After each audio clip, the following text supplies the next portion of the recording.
Welcome into WagerTalk TV. I am Drew Martin, joined by Robbie Vino. We're talking SEC Saturday football here. The Alabama Crimson Tide and the Texas A&M Aggies. We're seeing 50.5 as the total here, Robbie.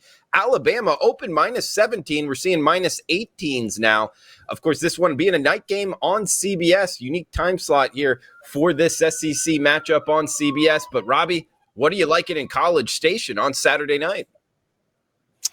Yeah, I think there's a separation here, Drew, because maybe if you were just going to situational handicap this, you might lean toward the points. My power rating showed Alabama 15.5. So I think this number is padded somewhat towards A&M based off last week's results and maybe season results, to be honest, where Texas A&M is concerned. But on the field, it's a tough matchup for Texas A&M. You've got an offensive line that hasn't really done anything all season long. They had a depth shortage to start the year. Then they got injured, and now they're starting two freshmen across that offensive line, and you have to take on the Alabama front. That's going to be difficult. Certainly Spiller and A-Chain have been the entire offense, the two top running backs for Texas A&M. Zach Calzada, the quarterback here, has been inaccurate all season long. There's really no downfield explosiveness out of this passing game. So for Alabama, there's not a lot to fear. From a fundamental standpoint, you go out there with your defense and your defensive front is better than their offensive line. You shut down their running game and see if the quarterback can beat you. I'm not sure that he can, Drew, but I would say this.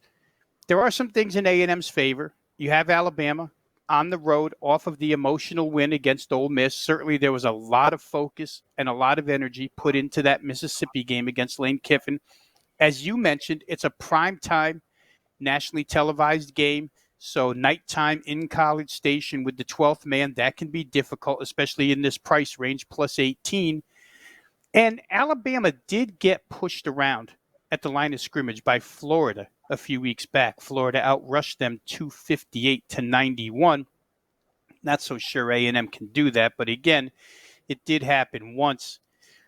In all, I would say this, if you minus out that Florida game, Alabama's rush defense is allowing 2.2 yards a carry and only 74 rushing yards per game. Remember, the defense was supposed to be the anchor to this team this year while the offense became cohesive with Bryce Young at quarterback.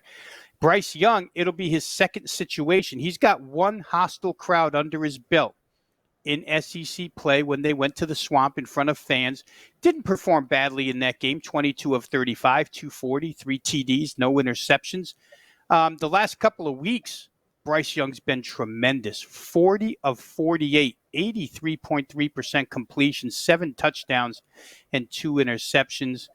A&M's offensive line, again, to me, Drew, the biggest problem. Not only have they been only mediocre run blocking, but pass blocking. They've allowed 9 sacks in the last 3 games. I think Alabama definitely wins here. The 18 is the great equalizer. Total is at 51.5, and you wonder how much A&M can score. And their defense is probably good enough to not let Alabama go crazy. So maybe under 51.5 is a way I would look here. I'm a little bit leery to lay that many points, but maybe under. It could be that the two defenses take hold here and keep this game low scoring.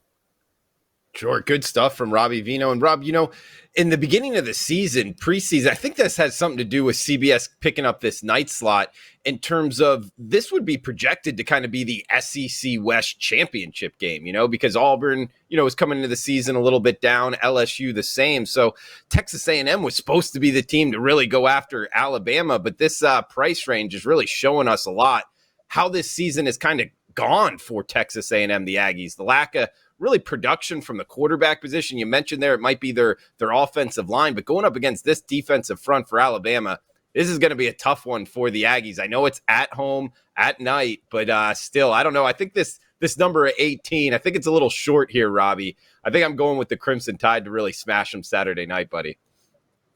Yeah, and first half, Alabama's been a great proposition the last couple of years, right, Drew? I mean, yeah, we do a show with our colleague Ralph Michaels, who pointed that out last year, each and every week. And then I think when we were doing a show last week, he said that Alabama was 3-0 in FBS play first half. If you add the Mississippi game from last week to that, that makes it 4-0.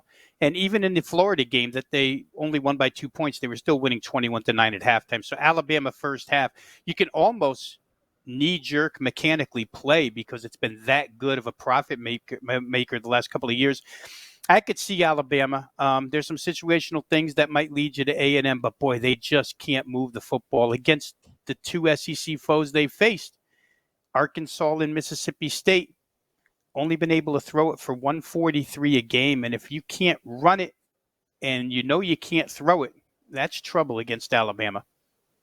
Yeah, good points there, Robbie. And guys, we are seeing this first half line. It's limited marketplace, but Alabama minus 10.5 in the first half. That might be a look as well for Nick Saban's squad. So Alabama, Texas A&M Saturday night. Guys, thanks for tuning in to the video. Check out Robbie Vino and myself, Drew Martin, at WagerTalk.com. Also remember, each and every Monday at WagerTalk, it's $9 Monday. All plays from all handicappers discounted to just $9. Check it out, WagerTalk.com.